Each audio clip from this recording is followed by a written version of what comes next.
Guys, চলে এসেছি আমরা নতুন একটা ভিডিও নিয়ে এবং আজকের ভিডিওতে আমরা যেটা শিখবো সেটা হচ্ছে what is carpe ডিয়াম।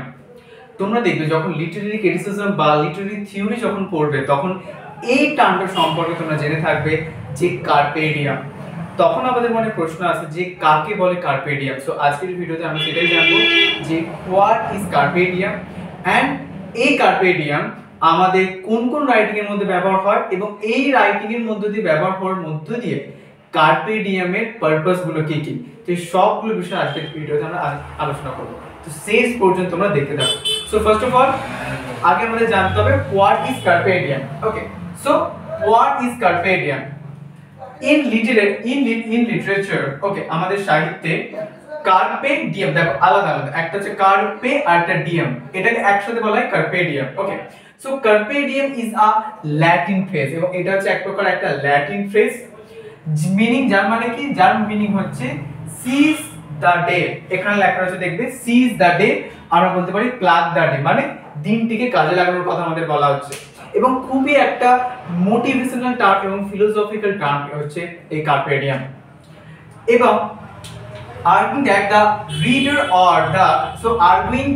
reader or the listener to make, অর্থাৎ আমাদের রিডারকে এবং আমাদের লিসেনারকে তৈরি করতে to make the most of the present moment, অর্থাৎ আমাদের কাছে বর্তমানটাই সবার কাছে রয়েছে, তো বর্তমানটাকে আমাদেরকে কাজে লাগাতে বলা হয়েছে কার্পে ডিয়াম টার্মটার মধ্য দিয়ে।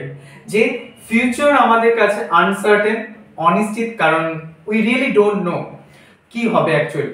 সো তাই জন্য প্রেজেন্ট মোমেন্ট আমাদের কাছে একমাত্র একটা অপরচুনিটি যেটাকে কাজে লাগানো। তাই জন্য কার্পে ডিয়াম টার্মটার মধ্য দিয়ে মূল বক্তব্য যেটা সেটা হচ্ছে যে আমাদের বর্তমানকে কাজে লাগাতে বলা হয়েছে।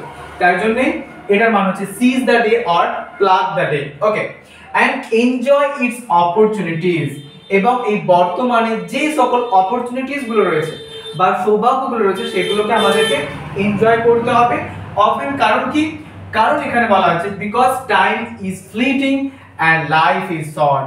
সো আমাদের লাইফ পার্মানেন্ট নয়, সো লাইফ হচ্ছে আমাদের শর্ট এবং টাইমটা ফ্লিটিং, অর্থাৎ দ্য টাইম ইজ গোয়িং, চলে যাচ্ছে সব সময়। তাই জন্যই সব সময় বর্তমানে যে সকল অপরচুনিটিস গুলো তুমি পাচ্ছ সেগুলোকে তুমি কাজে লাগাও।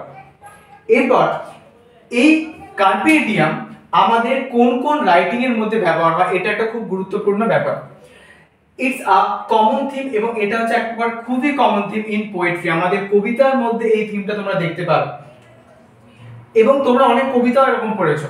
And other literary works particularly those dealing with love, morality and এবং the passage of time. So love, morality এবং হচ্ছে দ্য প্যাসেজ অফ টাইম, এই সকল যে থিমগুলো রয়েছে এই থিমগুলো অ্যাকচুয়ালি প্রকাশ করে থাকি কার্পে ডিয়াম টার্মটার ইউজেসের মধ্য দিয়ে।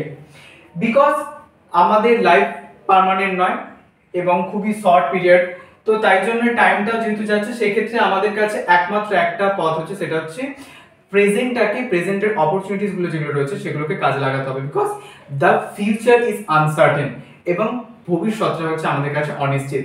তাই জন্য ওকে, তো এই হচ্ছে একদম ছোট করে কার্পে ডিয়াম আমাদেরকে বর্তমানটাকে কাজে লাগাতে বলছে, যার জন্য এটার মানে হচ্ছে plug the day or seize the day. Okay, so এই হচ্ছে আপাতত আমার আজকের video what is carpe diem. কারো যদি বুঝতে কোনো অসুবিধা হয় তাহলে তোমরা অবশ্যই তোমরা সেটা কমেন্টে সেটা জানাও। And thank you so much সবাইকে, পরীক্ষা সামনে রয়েছে, খুব ভালোভাবে পড়তে থাকো, বেস্ট অফ লাক, সাবধানে থেকো, সুস্থ থেকো, থ্যাংক ইউ।